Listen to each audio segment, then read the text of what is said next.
Mecca of Melbourne, Jason Dunstall, James Hurd and Wayne Carey, the three wise-ish men of the AFL, preaching the goal-kicking gospel of Aussie rules through the football firmament of Fox Sports. This is the world according to Big, Jimmy and Rooboy. Good afternoon, this is the world according to Pig, Jimmy and Rooboy. Thanks to Foxtel with the stars of the game, Wayne Carey and James Hurd joining me. And just speaking about Foxtel, we're actually coming to you live from a residence in the Essendon area, the home of the 500,000th subscriber to Foxtel. And an interesting thing happened during the presentation with you two guys. Yeah, well, we went up on stage to be presented with Shane Warne at the 500th at 500 subscribers' house, and well, they didn't quite get our names right, did they, Wayne?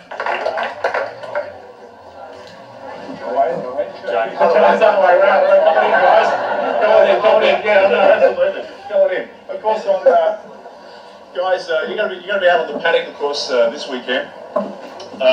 Who's going to win? Essendon, of course. I think Essendon, I won't be on the paddock, but Wayne will be there, and hopefully we can contain and win the game.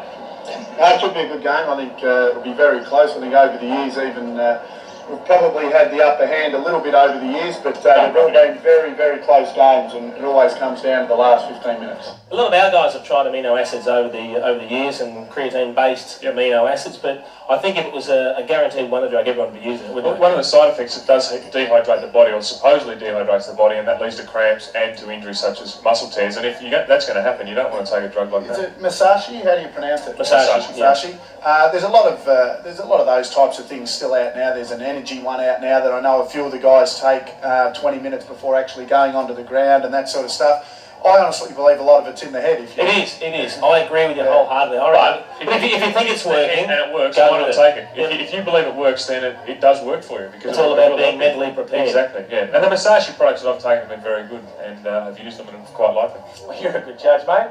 He lobs at a minute two and he leaves at a minute past. Oh, he's a bit slow, but other than that, he's all right. He goes all right, and he's pretty funny, yeah. Well, look, I think it'll be another close game. It's like I said, every game is listening, mate. Every time we've played them, it's been close, and I think this will be no different. But I'd like to think that we can get over the line. Beaten us twice in the last 10 years. Who are you going? Geelong West. Who are you going? How you, mate? Yeah, not too bad. All right, not too bad. What are you doing with yourself now, mate? Taking a bit of a break. I've been away for a couple of weeks and now just taking it easy. Where'd you go? Noosa. That was all right. Yeah, easy. All that. Was it a big surprise to see that Malcolm Blight had stood down after 2 very successful years? Obviously, hunger is a big thing in coaching as well. Well, I think that Malcolm's had a tremendous career from a point of view, and he's been under an enormous amount of pressure, being that he's been, I think, in about 5 grand finals in the last 7 or 8 years. So, but I can understand if you're saying, look, I just want to get out of the place for 12 months or even 2 years, because we're all different. Well, it's been exceptional. I mean, this turns games. I mean, sometimes people forget that other than you want good people in and around your club, off the ground, but also there's a great deal of leadership comes from out in the ground and in the water. On the helmet there? Oh, he's coming back, I promise. Thanks,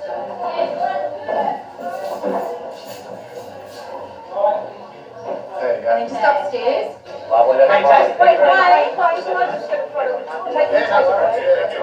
Wayne Carey's obviously the best footballer at the moment, and he's just a fantastic player, and he's a superstar. And I think the way he plays the game, he plays it, he's hard, he's fair, and looks like a very good leader. So in my eyes, watching him and getting to know him over a few years, he's a very good footballer. Oh, the best, without a shadow of a doubt. He's on top. Look, even though we probably haven't seen the best of him this year, he's had a few injury worries, which every player goes through, but even though there's a lot of other players playing very well at the moment, I'd still, if I was picking a team, he'd be the first one up here.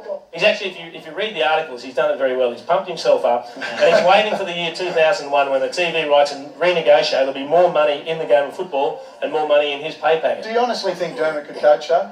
I mean, in all honesty, I remember a few years ago... He's saying he can't coach. A few years ago, there was a rumour going around that Dermot was going to coach the Kangaroos. Yep. And in all honesty, he'd attract more attention than the team.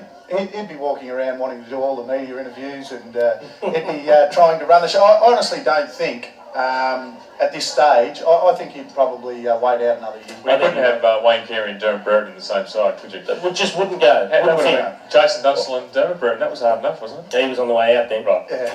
I think there's a soft spot from a lot of Bomber supporters for the Kangaroos. We do live on this side of the city. Jimmy sort of moved to the other side of the city. He's a bit upmarket, but a lot of us North guys live Mooney Ponds, Essendon. We stayed around here. So. Oh, he's the best player there is, and best player's played the last 10 years probably. Players' code of conduct wasn't hard enough, didn't bring a lot into it.